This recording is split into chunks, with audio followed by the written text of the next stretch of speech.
Check out our newest IVR update that is allowing multi call recordings.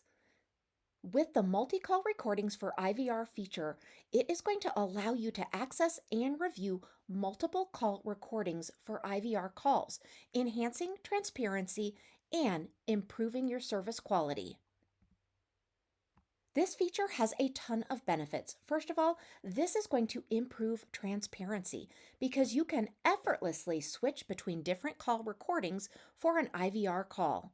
It's also going to enhance your service quality.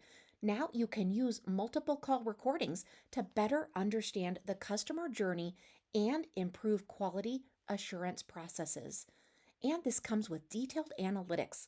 Now you're going to be able to gain much deeper insight into your customers' interactions, which is essential for trend analysis and training purposes.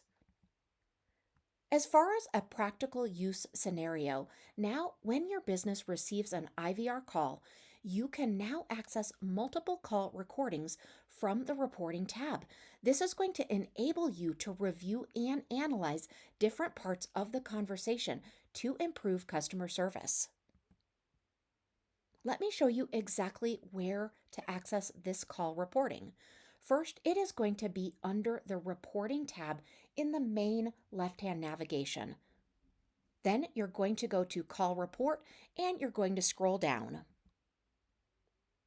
You can switch between different recordings as seen here. This feature within the CRM provides enhanced transparency and detailed analytics of customer interactions, helping you improve service quality and understanding the customer journey better. We hope you enjoy this new feature. Let us know if you need any help at all.